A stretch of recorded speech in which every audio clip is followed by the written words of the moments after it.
And we are now live.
All right, we'll just take a moment as everyone is logging on here.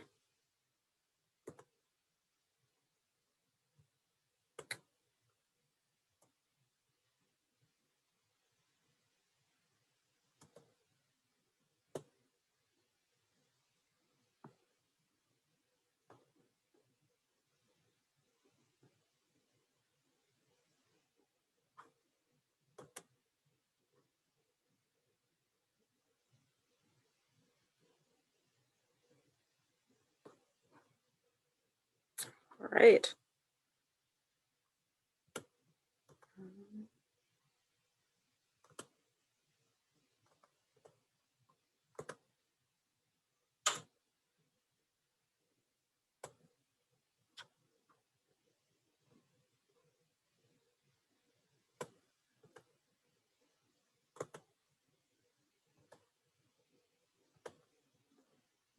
All right, so it looks like we have folks on. It is 5:30 and it's time to start the program.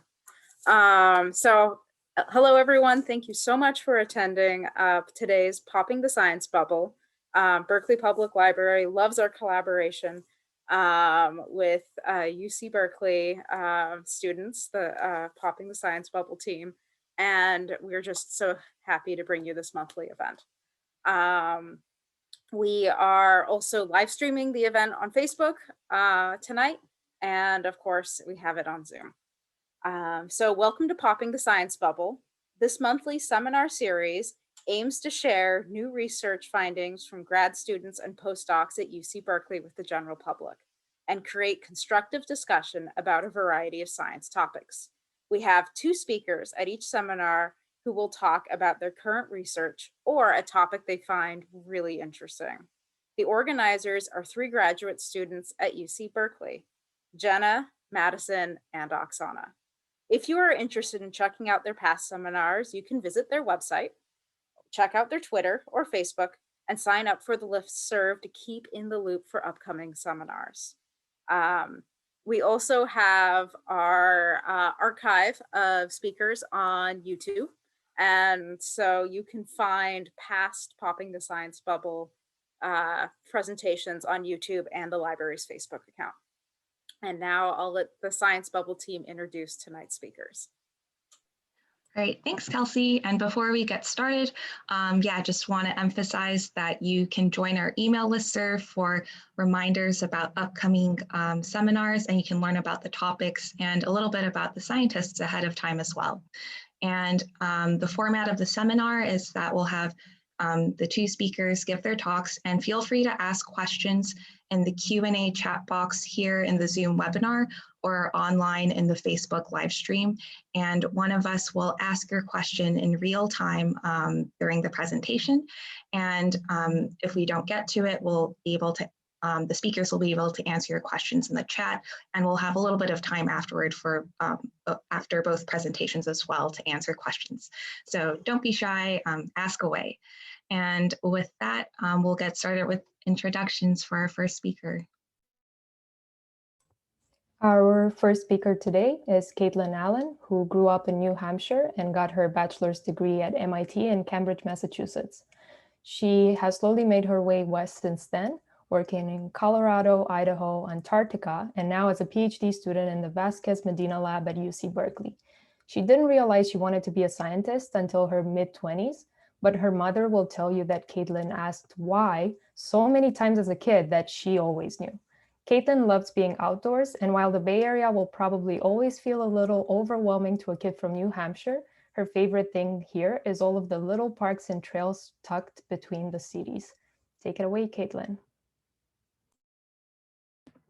Thank you. Let me just share my screen. All right, are we up and running for screen sharing? Awesome, thank you. So I'm Kaitlin. Thank you for that introduction, and thank you to the organizers and everybody who's tuned in today. So I'm a PhD student in Jose Vasquez Medina's lab here at Berkeley. And today I'm going to talk about the elephant seals that I work on and what I study in their diving physiology. So when we think about physiology, people generally think about it in the context of anatomy. So anatomy is sort of what are the parts of the body, and then physiology, which is what I focus on, is what do those parts of the body do and kind of what's their function in the animal.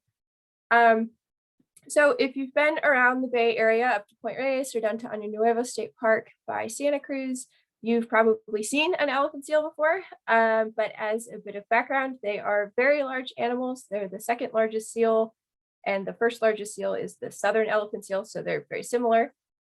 And they're named for their sort of elephant trunk-like proboscis or nose, which actually only the males have, but it's this like big nose protrusion that they have, and they make these incredibly loud sounds in them. You can hear them from hundreds of meters away. And so we've got the males, which are larger than the females in this species, but none of these animals are small, I would say. So the pups, when they're first born, are 70 pounds. So in this picture, you can not quite see real well, but there's a little pup snuggled in here behind its mom.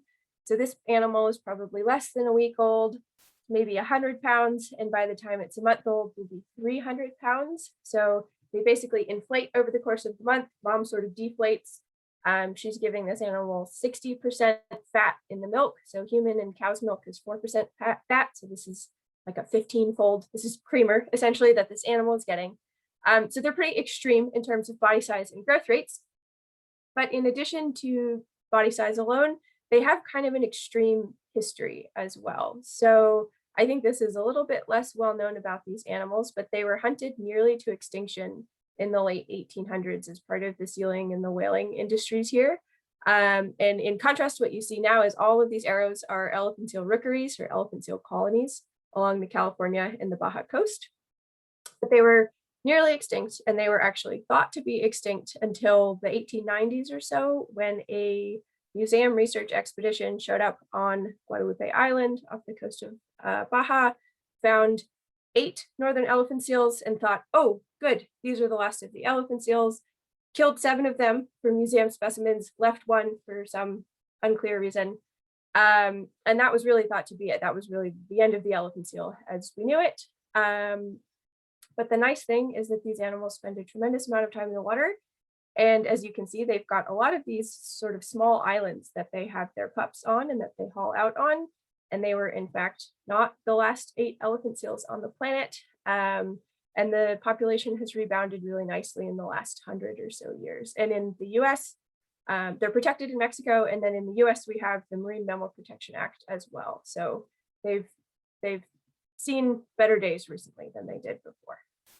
But so in addition to this sort of near extinction, they undertake 10,000-mile migrations annually. So for months on end, they are not associated with any of these bits of land. They are entirely pelagic, so they're entirely out in the ocean. And then the flip side to that is that when they're not swimming 10,000 miles, they are hauled out on the land and they're fasting for months. So during the breeding season, the males will fight. They take these really energetically expensive fights. So this is scarring from the teeth from the other males. And they are not consuming any food. So this is the equivalent of some really intense workout and then never eating afterward until July. So this is pretty impressive. And then the females as well. So I told you they make super, super energy rich milk for their pups. They nurse their pup for an entire month, during which they do not eat at all. So again, they're taking these really energetically expensive activities and they're doing them without any food. And then once they start getting access to food, they swim 10,000 miles. So extreme animals. And the last part is my favorite part, which is that they're fantastic divers. So they're essentially mini submarines. They're the deepest seal diver, the southern elephant seal and the northern elephant seal. They're deeper divers than most whales, and they've been found at depths actually much closer to 2 miles, as well as dives over 2 hours in duration on one breath. So they're pretty impressive in their physiology. And so this is kind of what we're going to talk about today, is how are they sustaining these dives? What is it that lets them do this? And before we get into that, I think just a quick sort of background on human diving physiology. A lot of this is really intuitive because we're all humans and we have lungs and we've been in the water. But when we swim or when we dive, we have to take our air with us, right? So we breathe air, which means once we're in the water, we don't have access to it. And so if I'm going to go dive, I take a nice big inhale and then I hold my breath and then I put my face in the water. And so about half of the oxygen that I'm bringing with me on the dive is coming from my lungs, from that big breath of air that I've taken in. And the other half I'm able to get stored in blood and muscle. So you've got proteins in the blood and the muscle that give them the red coloring that you see in blood and in steak. And that protein is what's responsible for holding oxygen. So the blood brings that oxygen around the body to various organs. The muscle uses that oxygen itself, so it's kind of got its own store. So it's about 50-50 here. And then if I want to extend my dive for any period of time, I'm kind of up against the wall in terms of what I can do with muscle and blood. I don't have a really great on-demand way to do this on the time scale that I would be diving to increase these stores. But what I can do is I can bring a scuba tank. So I can basically cheat the system, extend my lungs to this tank that's now strapped to my back. And rather than having it hooked up to my lungs via my windpipe, it's hooked up via a regulator and a set of hoses, and then to my windpipe. So basically this external lung system. So self-contained underwater breathing apparatus. Lungs could be considered a self-contained land breathing apparatus. They're kind of interchangeable systems here. So when you think about a seal that's diving for 2 hours or even 30 minutes, what are their options? So are they just basically internalizing the scuba tank? So if this person is going on a dive that outlasts what one tank of oxygen or one tank of air would give them, and they bring 4 extras, has this seal somehow just managed to get these tanks inside, basically? So they just increase their body stores so much that they're good to go. Are they basically a scuba system internally? And the answer is partially yes. So they definitely are. So we've got the human pie chart here, where about half of your oxygen in a dive is in your lungs. And then we've got the seal pie chart, where almost none of your oxygen is in their lungs. So they've got a shifted distribution. They rely really, really heavily on their blood to store oxygen, as opposed to the lungs. And what these pie charts don't show is that the seal oxygen storage pie should be about 3 times as large as the human oxygen storage pie. And I think that initially this is not really surprising, because this guy maybe weighs 150 pounds. This guy maybe weighs 4,500 pounds. But this 3 times the amount of oxygen accounts for the fact that this seal weighs as much as my car. So when you do it pound for pound, they're 3 times better at bringing oxygen with them, and they're not using their lungs to do it. So they've got really, really large volumes of blood in their body, larger than we do relative to their size. And the reason for not using their lungs is that if you dive to a mile of depth, you are experiencing incredibly extreme pressures. So you notice this, I mean, in a plane, when you go up in the air, your ears pop. If you dive 10 or 12 feet deep in a swimming pool, your ears will pop. This seal is now doing this for 2 miles, 1 mile or so. And what's happening is that their lungs are collapsing. And so if you collapse a lung that's filled with air, you shunt all of that gas into the blood. Some of that gas is oxygen, most of that gas is not. And so now you've got blood that's filled with nitrogen bubbles, and nitrogen bubbles are what's responsible for causing the bends. So if this scuba diver is down deep enough, he does end up with gas bubbles in his lungs because he's continuously breathing from these canisters.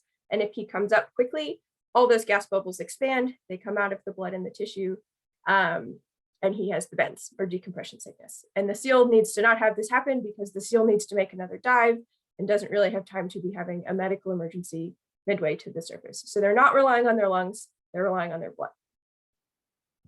And then to sort of add a layer, so they're sort of a human scuba tank, or a seal scuba tank, I guess. They're also running out of air. So this graph is pretty involved, but it's here for anyone who's especially interested. I'm going to walk through it verbally, but what this is showing is each of these gray blocks is a dive period. And so on our x-axis, we've got time. So this is a seal that's taking 5, 20, 25-minute dives with very small, narrow surface windows in between. So 25 minutes underwater, 2 or 3 minutes at the surface, repeat. And what we are seeing in this black trace is the amount of oxygen that's in this seal's arteries. And so at the very beginning of its dive, it's got lots of oxygen, it's just taking a breath, its blood is loaded, ready to go. And then at the end of its dive, it's sort of near zero. And I think what really puts this in context is to have a reference point for what these numbers actually mean, right? So we know that the seal is going to have to pull oxygen out of its blood because it doesn't have access to a replenishing air. So we expect that this number is going to go down during the dive while its organs use oxygen. But what does this number really mean? And here, right around this 20 millimeters of mercury, this is what your blood looks like if you are a human in the death zone on Mount Everest.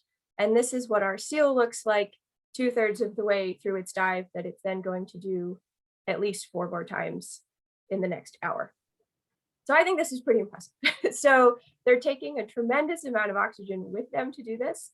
And then even so, they're using all of that oxygen. And so what we know about this in humans is that this is a process that we don't tolerate. So you can do this. You can go to Everest, you can be at these really high altitudes, and you're not doing great, and it's not great for your body, and you can't really do it long term, and you can't do it on and off. And so typically when we see oxygen saturations that are this low in a human, in some part of the human, it's in somebody who's having a heart attack or a stroke.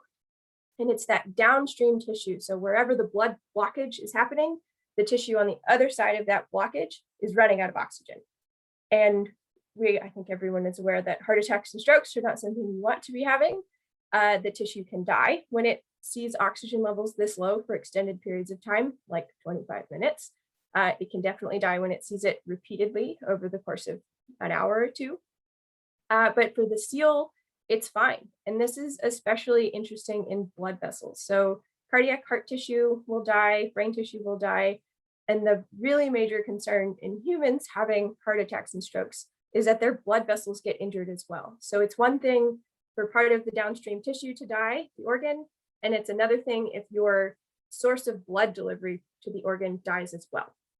So if your entire source that's feeding oxygen into your entire brain or your entire heart dies, you're in much bigger trouble than if a small piece of the organ itself dies. But again, in a seal, these blood vessels tolerate this just fine.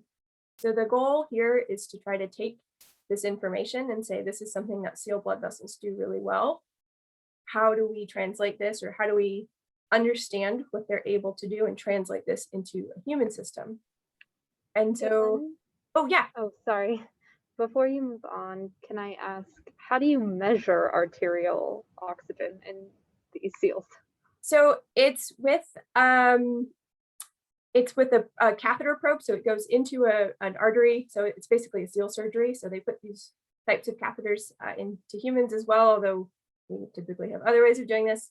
And you put essentially an IV into the animal that has this fancy little pulse oximeter type infrared probe on the end of it.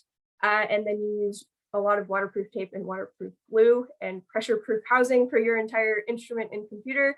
And you glue it to the seal and you plop the seal in the water, and then you have to find your computer and your seal at the end to get it back. So it's involved. It's not as easy as I think with the little fingertip pulse oximeter in the humans, but yeah, it's pretty involved. Thanks. Sounds crazy. Yeah. So this is a good kind of point. So these are not necessarily easy animals to work with. And so our goal is to study the blood vessels and how the blood vessels are staying alive in these sort of extreme oxygen environments or extreme lack of oxygen environments. We have to get a hold of a live seal blood vessel. And at first thought, it's like, okay, well, there goes that project. Like, we aren't going to find one of these. The seals are not really just handing them out. They're protected by the Marine Mammal Protection Act, as I think they ought to be. But it does make it hard to access a lot of the things that might be interesting scientifically. And so this is the part where science is a little funny. And if you're willing to get creative, they are, in fact, handing out arteries in the form of the placenta that is expelled when they have their pups. So the whole purpose of a placenta is to move things back and forth between mom and pup, and it does this using blood vessels. And so when the seal gives birth, it expels the placenta. The placenta is no longer of use to either mom or pup. And if you can beat the seagulls to it, you can have it. And so this is the artery source we have. So I've kind of blurted out here because I realize it's dinner time and not everybody is thrilled about this stuff. But it's a really large organ. It's probably 15 pounds. It's very unwieldy, but it is covered in arteries. And so we can collect these. This is a female elephant seal for reference. Collect these, bring them to the lab. And then in the lab, we're able to grow the cells from these arteries. So if you can get to an organ soon enough, it stays alive. This is how organ transplantation works. And you can take the cells out of the organ, and rather than having a 15-pound seal placenta or a 3,000-pound seal running around your lab, you have this nice, very manageable dish that fits on this small microscope. And this is what you can do a lot of manipulation in that you can't for the whole seal. So you're limited in what you can measure in the seal. You're not so limited in the cells. And so we put the cells in this hypoxia station, which just controls the amount of oxygen that they see. And we can mimic a dive using these blood vessel cells. And we can say, okay, now what are they doing when we drop the oxygen? Or how about when we drop it and then we bring it back up? And this is the part, this system has taken a couple of years to get up and running. So it's functional and working now in the lab, and then sort of results wise, it's on the earlier side of things, but we do have some answers so far as to what helps the seals protect themselves. And one is that they are maintaining their metabolism. So not necessarily the rate of metabolism when the oxygen is taken away, but they're not shifting to sort of less efficient means of making ATP, which is energy for the cell. So they are maintaining metabolism without going into this sort of survival mode where they're making kind of bad metabolic choices. They do this better than the human cells, and they actually are more efficient. So they're less wasteful in their production of energy for the cell. They also rapidly turn on these sort of hypoxia protective systems. So both human and seal cells will do this in hypoxia. In low oxygen, they'll upregulate the expression of a bunch of proteins that are basically fortifying the cell against this lack of oxygen. But in a human cell, you won't see much that changes in the first hour, which is an awful long time to be in low oxygen. And in a seal cell, this happens in less than 15 minutes. So this actually surprised me quite a lot that they reacted so fast. and kind of made them look actually a bit more sensitive to the low oxygen. But I think it makes sense. They're more tuned into what the oxygen levels are, and thus they're better able to rapidly respond. Kaitlin, we have a question in the Q&A from Krista asking how long does it take for them to do a dive? The cells or the seals? Is it we've been diving the cells for a range of times. So an hour we've been doing pretty consistently. We've been trying to mimic dives that the seals do a lot. So they can dive, some animals do dive for 2 hours. Most animals are not diving for 2 hours most of the time. If that's not a sufficient answer, please ask again and I'll try again. I think that covers it. Thanks. Thank you. And so this is the last bit that I've got. So the other thing that they do really nicely is they manage inflammation. So we have immune systems. They are what's responsible for inflammation. They do a great job in many cases, and they do a bad job in other cases. And the sort of negative side of the immune system is usually chronic activation of it. So if you're exposed to, let's say, a virus, a respiratory virus, you need an immune response in order to deal with that virus, right? But maybe what you don't need is an immune response against it active for the next 10 years. And so the seals are actually limiting the inflammation that they kick up in response to low oxygen, and the human cells are sort of letting it run amok. And so it's actually not helping, it's detrimental to the human cells here. And then, of course, the big question that underlies all of this is how or why. So how are they switching on or off these different systems? And this part I don't have an answer to at the moment, but hopefully in the next couple of years. So to kind of wrap up, I think what we've seen is that these seals are in a way very scuba-like. So they do load up their bodies full of oxygen, and that definitely helps them extend their dives. But at the end, they're also kind of mountain climber-esque in that they are really tolerant of basically no oxygen left in the tank at the end of this dive. So that's all that I've got. I'm happy to take questions, and you're more than welcome to email me at any point. So thank you very much.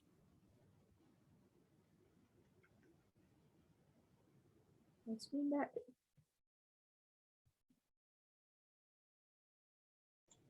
Great, thank you. It looks like we have a question in the Q&A again from Anne asking, why would repetitive deep diving give them an edge over seals and other mammals? So I think one thing that works really well for them is that there's no competition at those depths. So there's nobody eating the fish, there's nobody fishing the fish. I think that's another reason these animals haven't been nearly as affected by a lot of the ocean changes that we see in coastal California, is that nobody's going for their food. So their food source is pretty well untouched. The ocean temperatures haven't changed that much at these depths. And other than that, I mean, they're very predator avoidant at that depth. There's no great white shark, there's no orca down there to get you. But yeah, the trade-off is obviously that you have to be capable of diving that deep. So that's my, it's a little bit speculative, but that would be my answer.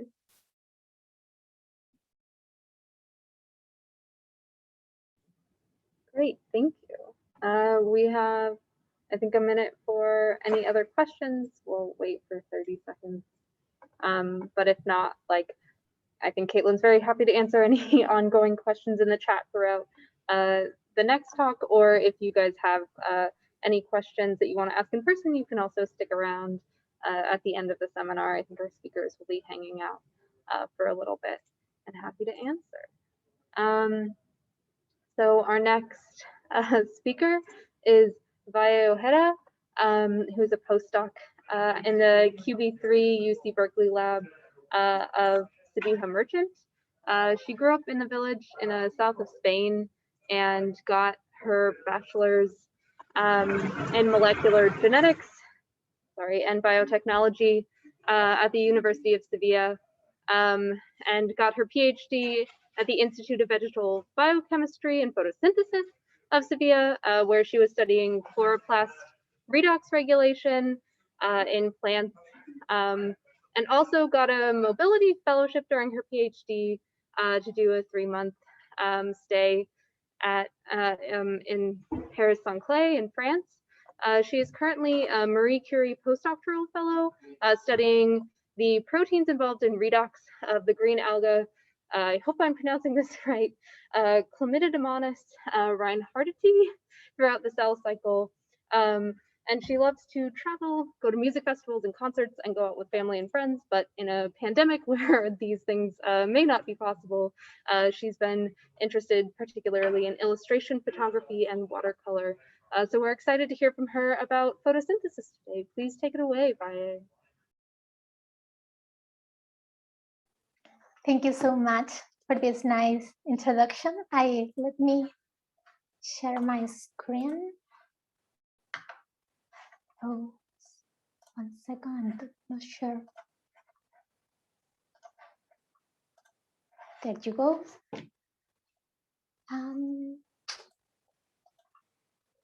Okay. Hopefully everything is fine, that you can see my screen. Great. So thank you so much for this nice introduction. Yes, the title of my talk today is A Day in the Life of the Green Algae, Chlamydomonas reinhardtii. So quite close the name, thank you. But before to go deeper in what is this algae, let's give you a reminder or a little bit of context. Can you hear me, all of you, properly? Okay. So I'm going to give you a little bit of context about what photosynthesis is, or remind you. Well, photosynthesis is a really important biological process which uses the sunlight energy, and it is converted in chemical energy. And during this process, water is required, but also carbon dioxide, which is really important since, as you can imagine, carbon dioxide is one of these so toxic gases that are involved in the climate change. So during photosynthesis, this gas is consumed. And at the same time, primary sugars are generated, which is great because primary sugars are going to be the elements to generate anything that you can imagine to build life. So it's like it's going to get food or anything that the organisms need to grow. And at the same time, oxygen is released, which is great that we need oxygen to breathe, and not only breathe, but also, as Kaitlin explained before, to die, right? So this process is great, and we could not imagine the life in the earth as we have it without photosynthesis. And I would like to ask you, all of you, a question that I would like you participate typing in the chat. Who do you think carry out photosynthesis? I will be happy to see some answers of this question. Don't be shy. Anything counts. You can say plants, sounds great. Yeah. A cell, yeah, exactly, a cell in plants. But what type of organisms? Like plants? Plants is a great answer, actually. Let's see if anyone else can participate. If not, I'm going to go with plants. As Sonu, hopefully I pronounced properly the name, mentioned in the chat. So plants perform photosynthesis. I think all of us know this. I would like to, since we are in the spring season, encourage all of you to go out to the nature, well, always safely, please, because of the pandemic situation, but go out and enjoy the spring and all these plants and how beautiful is, especially here around Berkeley. And also I would like to mention that in 18th of May is the Fascination of Plants Day. So please enjoy a lot of these plants and the season. But the correct answer, apart from plants, could be photoautotrophs, not only plants, because plants aren't alone in carry out photosynthesis. Actually, if we see these two maps from the NASA Earth Observatory, we can see, let me change this to, okay. So we can see all the vegetation of the planet, which is a lot of the area. These two images came from June. You can check that in the website of the NASA Earth Observatory and get any month of the year that you want to check. But if we see June, we can see all this vegetation. But if we observe the oceans and the sea, we can also see all this chlorophyll here around. And chlorophyll is the molecule which is going to get this energy. So this energy, sorry, to perform photosynthesis. So all these areas where there is a huge expression of chlorophyll correspond to areas where photosynthesis is also happening. And how this is possible? Because plants, which in this scheme of the tree of the life, with all the 6 kingdoms of life, plants are right here. They are not alone here. They are not alone. There are more organisms performing photosynthesis. One of them are cyanobacteria, which is a small group of bacteria, but also algae, which is that I would like to talk to you about today. And inside of algae, which are all of them in the Protista kingdom, we can find green algae, which are very close related with plants. But we also can find the red algae, the brown algae of diatoms, and the eulenoids. And all of them are considered algae. So you can see how algae is so diverse group of organisms, all of them aquatic, and they can be found in all the areas of the planet. We can find so different type of algae, from the very small ones, as you can observe here, with only 1 micrometers, which are called microalgae, and they are one single cell that we cannot visualize by eye. We will need a microscope to be able to see them. We could also see some macroalgae, which are huge, can be even almost 100 meters, and they are growing in the oceans too, and they can be easily recognized because it looks like kind of plants, but in an aquatic way. But during my talk, I'm going to be focused in the smallest ones, the smallest one, the microalgae. And why are microalgae important? Well, first, because they can serve us as a scientist, as a model organism for study photosynthesis. And you will wonder, but why microalgae? Why don't study a plant, since plants also carry out photosynthesis? Well, the answer will be that plants are quite complex. They have so different type of cells, which specific functions. For instance, we have the cells from the leaf, which are going to perform photosynthesis, but we also have some cells in the flowers with different functions, and also the stem and the root. So we have all these different part of the plant that can make plants quite complex to study. And imagine that instead of a normal plant, we choose to study a tree, to study photosynthesis. That could take years, since the life cycle of a tree is so long. So in this context, studying microalgae can be really powerful, since they are only one cell organism, which are also able to do photosynthesis, and they grow so fast in the lab. And the second reason why they are so important is from a commercial point of view, since microalgae can be used to generate photosynthetic biomanufacturing. What that means? So this is an example of a company which are called Alga Energy, and this is from Spain. But there are so many companies like this one around the whole world, including California, which are able to grow this algae. We can see in this picture how these algae grow inside this tube, they are in a chamber with artificial light. They can also grow this tube outside, so they can use directly the sunlight, and they can also use these swimming pools to grow the algae in a huge scale. And the main objective of growing the algae in these companies is to generate these 3 molecules, which came from these primary sugars that they were produced during photosynthesis. So during photosynthesis, these primary sugars are generated, and they are going to get inside the cell all these different molecules, lipids, carbohydrates, and proteins. And they are so important and so interesting, since from them we can generate any product that you can imagine. We can generate biofuels, cosmetic, pharmaceuticals, also human and animal nutrition, aquaculture, fertilizer, bioplastic, everything that you can imagine can be generated from these molecules. And that is why has been recently increased the number of companies which grow this type of algae.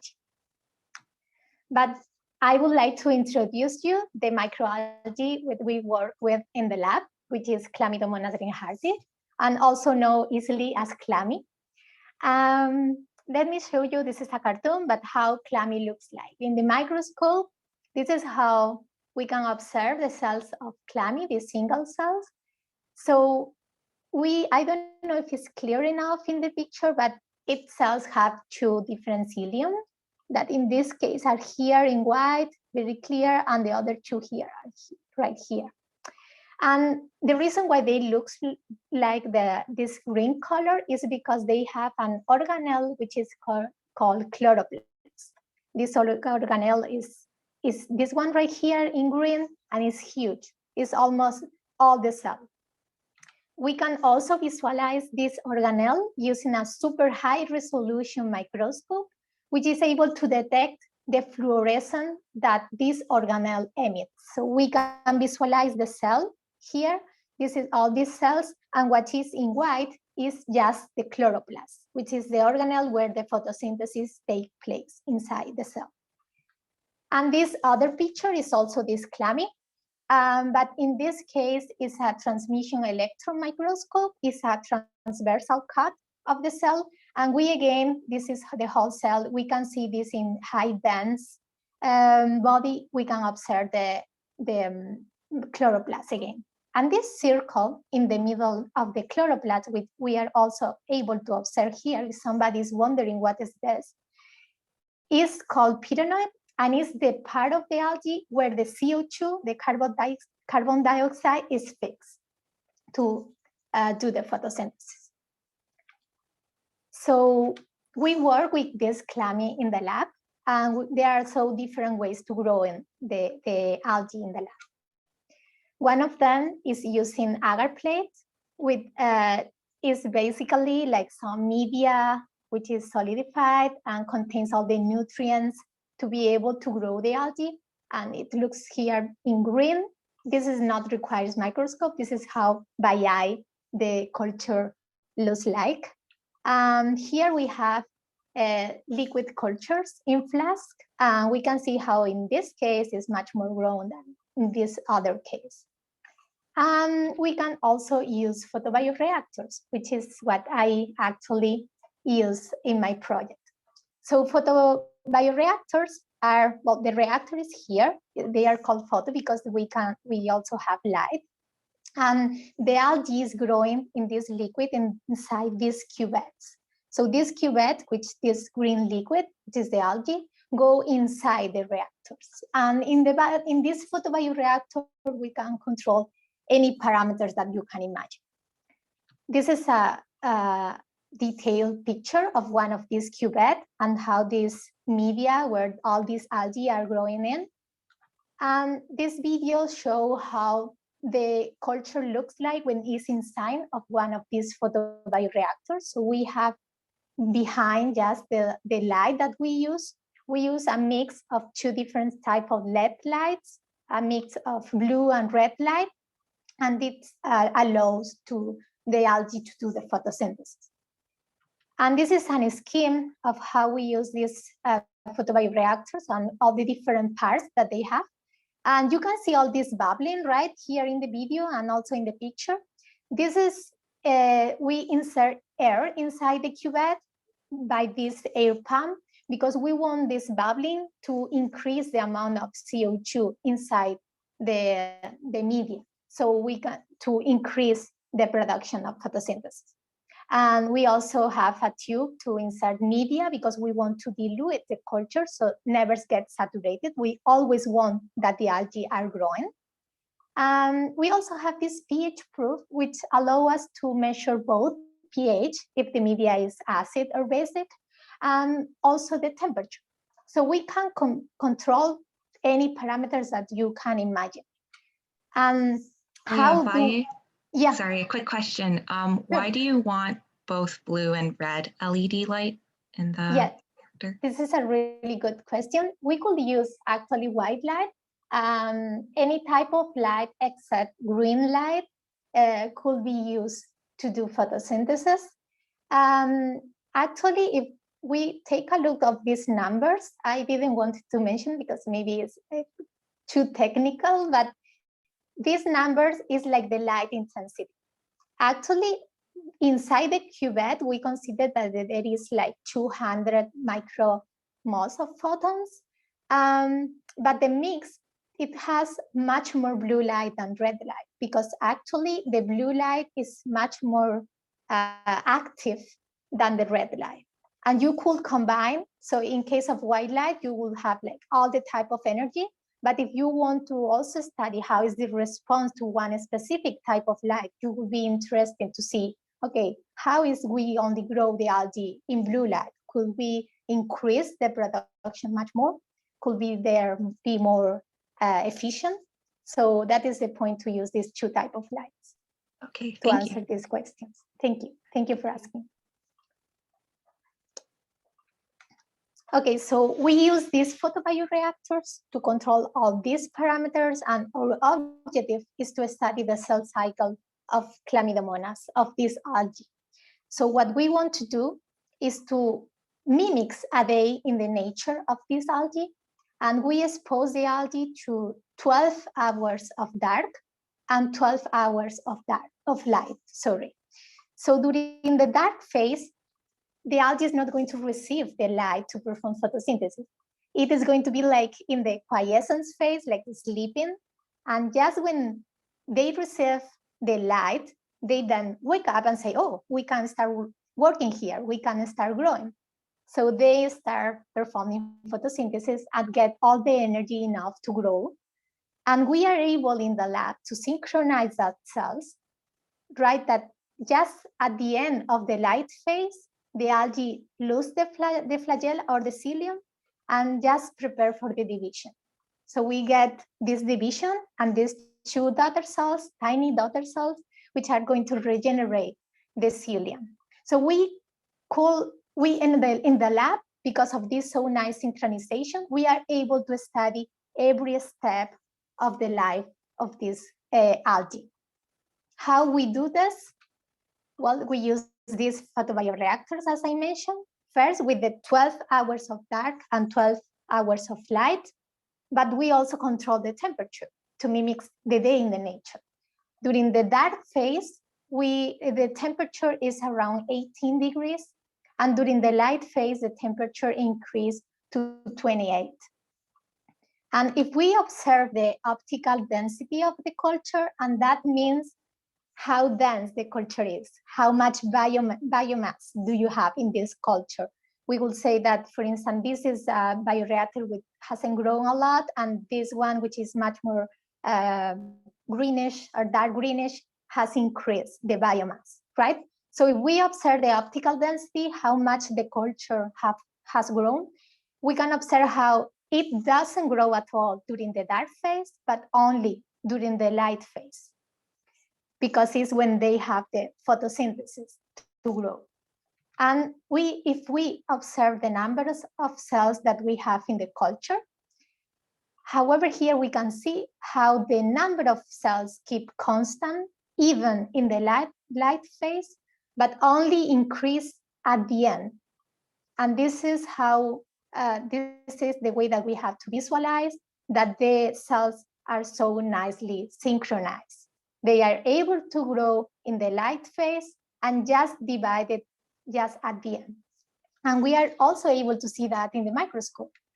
We can see here these two tiny cells at the end of the dark phase when they cannot still grow, and then they receive the light and they start growing. And just at the end, they lose the flagella and they prepare for this division that we can see here, these two daughter cells dividing. And then again, these two daughter cells, which are going to regenerate the cilium or the flagella. And the other type of images that I showed you before, if we only observe the chloroplast, the organelle where the photosynthesis takes place, we can also see how the chloroplast is much smaller here in the dark phase, in the light phase, and start increasing the size, being so huge at the end of the light phase and being small again after the division.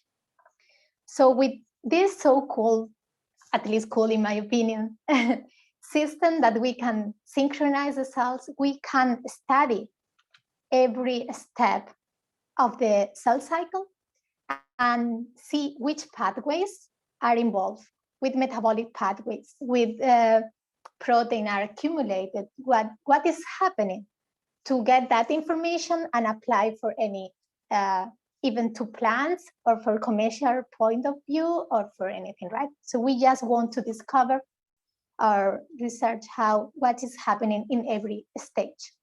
And the classical dogma is that all the information is in the DNA, in the genes.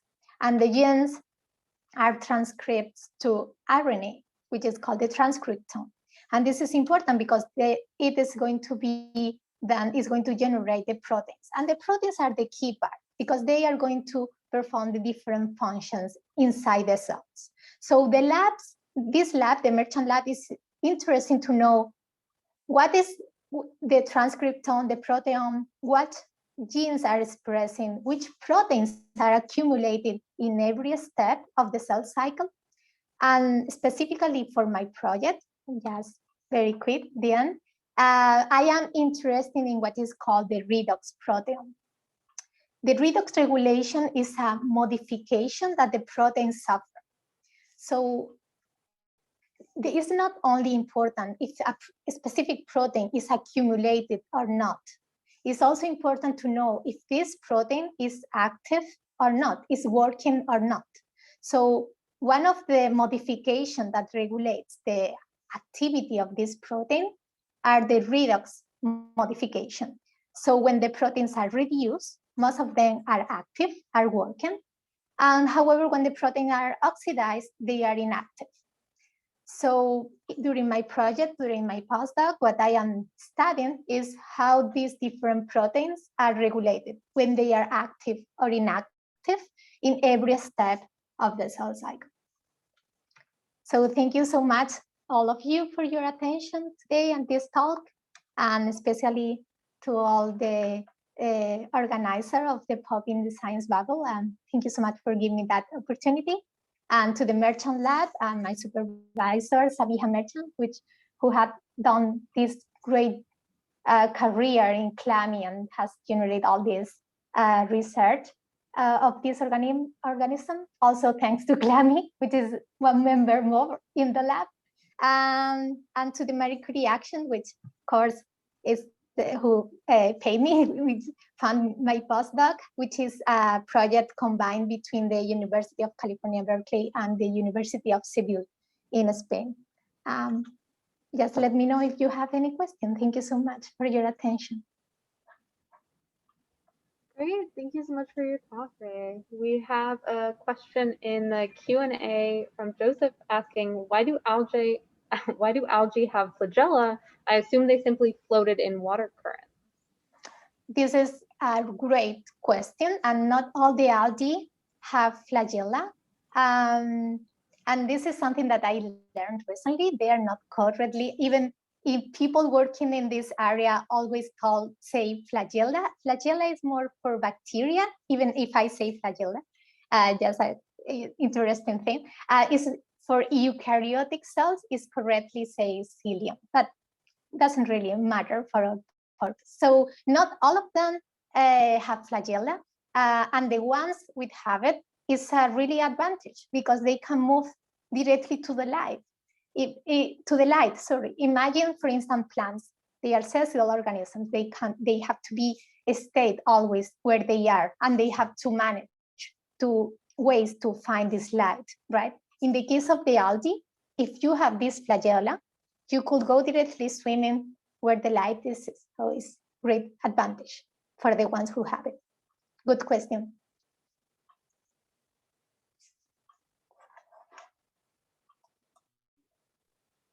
I have maybe a general question for both Valle and Kaitlin. So it seems like, yeah, I don't ever work with like anything that's living.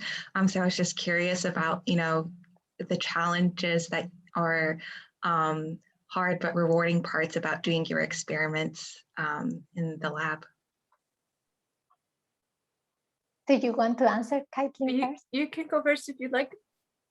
Okay, for me is, wow, depends also of the living organism, right? Because in my case, I did a PhD working with plants, and it's quite more relaxed because, as I mentioned during my talk, they requires time to grow. So it's like you have to plan in advance. So we prepare when the plants are prepared, but it's more relaxed.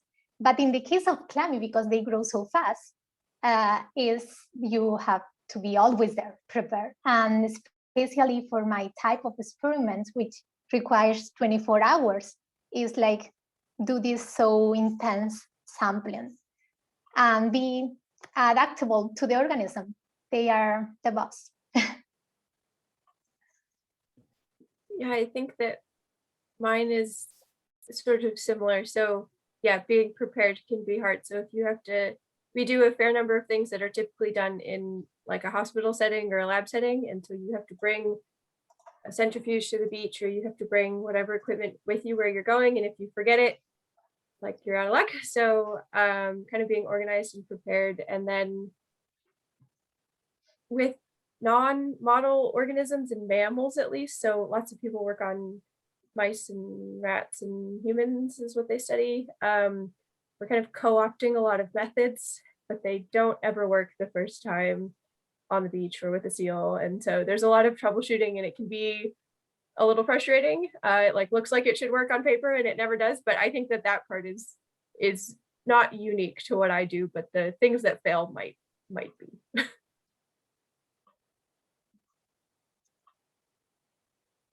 Cool, thanks for sharing. It's always really interesting to hear how other people do research. And I'm guessing you have to bring a generator onto the beach then, Kaitlin, in order to like It's a battery. It's like a little, okay. It's pretty cool. It weighs a ton. It's very dense, but yeah, it's not like a whole benchtop centrifuge. It's like a small centrifuge with suction cups on the bottom.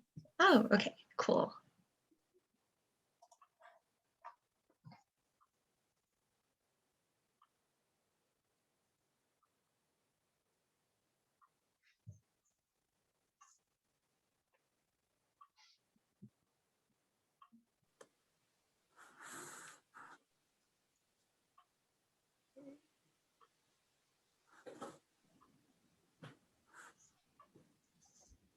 Okay, it seems, we have one more question in the Q&A asking for Valle if algae cells act in unison, or do they each do their own thing?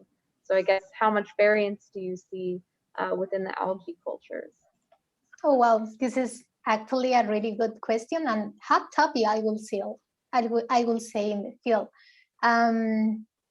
If you do experiments where you can synchronize the cells, as the experiment that I just explained, you could get that most of the cells are in the same stage and are doing exactly the same. In normal culture conditions, you will have a little bit of everything. All of the cells are going to be like the same background, but probably few of them are going to be in division, others are going to be doing other stuff, starting to grow. So everything depends, right? And I said that it's a hot topic in the field because recently it's increasing the ability to study single cell things that are happening.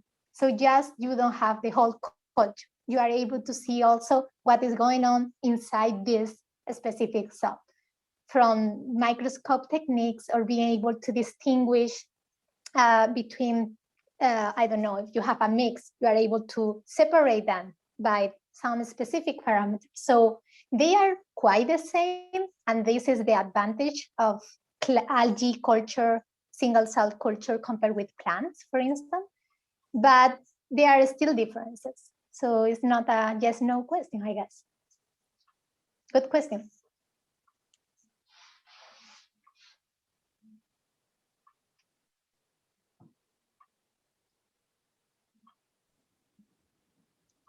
If you all do have questions that come up later on, I'm sure Kaitlin and Valle would be happy to answer via email, or you can always email the Popping the Science Bubble team at our email, poppingthesciencebubble@berkeley.edu, if there are questions or if you want to join our listserv for seminars.